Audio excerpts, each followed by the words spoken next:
Women's bodies have always been used to sell objects or products.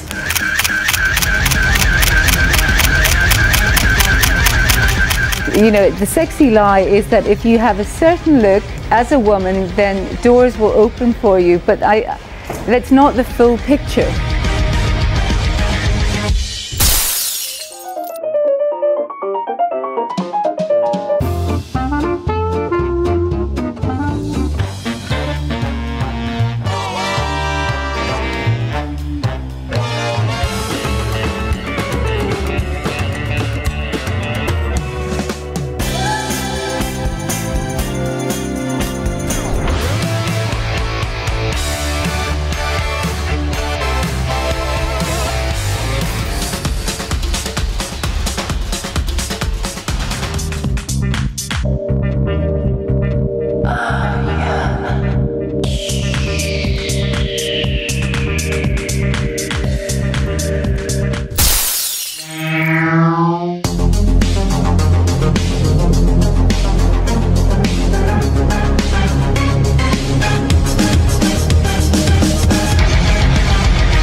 When I was asked to curate this exhibition, I was specifically given an era from the 70s, 80s and 90s, which coincides with me. I was born in the 70s.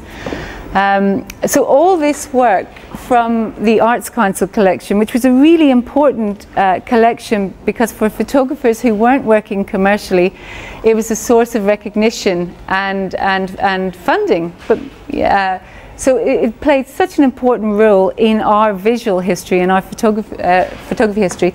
And the 70s to the 90s, photography went under a great change. It started documentary, and then there was a lot of feminist work came out towards the 70s and the 80s, and then it moved into the art world and it was set free.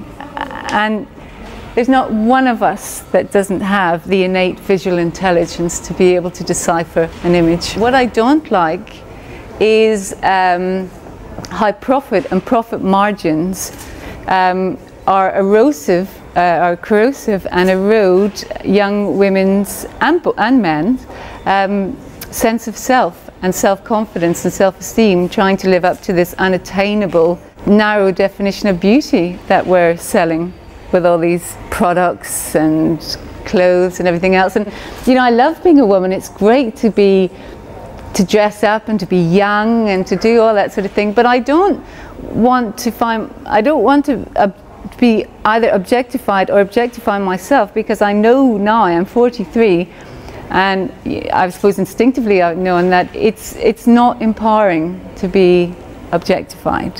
And I think there's something going on with our visual culture, whether it's music or advertising, that is undermining that is kind of filling our heads with nonsense about perfection, and that we are measured by our appearance rather than our intellect. And I can see the visual language that's being used in a lot of these adverts, like American Apparel, is coming from porn.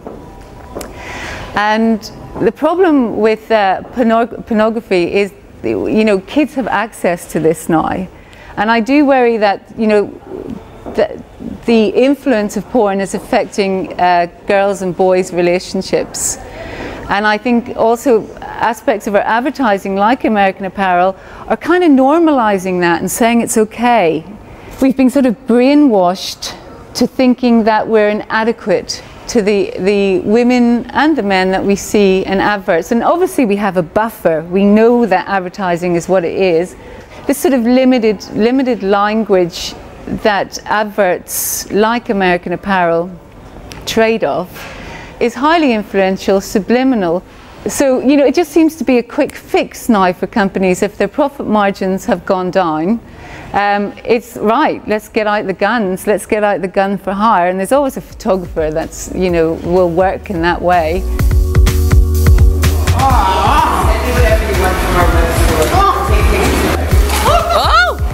Well, in the 70s, there was just the climate of casual sexism that we were so, it was so normalized that we almost didn't notice, apart from very brave women who stood up against it.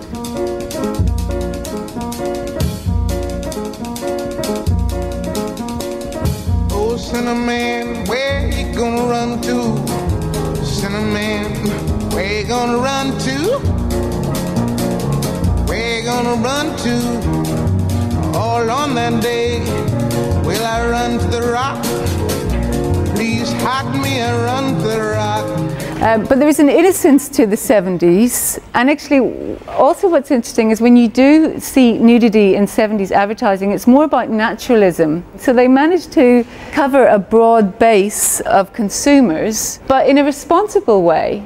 And I really clearly remember this lad culture came in. You had Loaded, you had FHM, you had Nuts magazine, all these sort of magazines that were, normally being on this top shelf, were brought down as sort of lifestyle magazines. It seemed to normalize, the very fact that it was on supermarket shelves, it seemed to normalize this new aesthetic and this new way of pretending to empower women but not empowering them, using the same old tricks. They kind of hijacked that idea of sexual equality and sexual empowerment. Suddenly it seemed to be okay to be offering yourself as a person. It's almost like self-objectification. And what came with that as well was Photoshop and retouching. And suddenly we had people behind the camera and retouchers on the screen sort of recreating out of what they got, the shot of recreating their idea of what it means to be female. So the standard retouching job on either fashion or advertising will be for a woman to make the breasts bigger, the waist smaller, the eyes bigger, and actually that's what's being peddled, that's what's being sold to us, and it's actually a body frame that doesn't exist. We don't critically engage enough with images. We don't question them enough, and that they fly by us. And I think that's more true than than it ever was. Actually, that we are so used to bodies being manipulated and then used to sell things that we've normalized it. We don't even see it in our culture, but yet we now have human beings changing their physical structure to match a retoucher's idea of the ultimate female body, which doesn't exist in the first place. So it's crazy.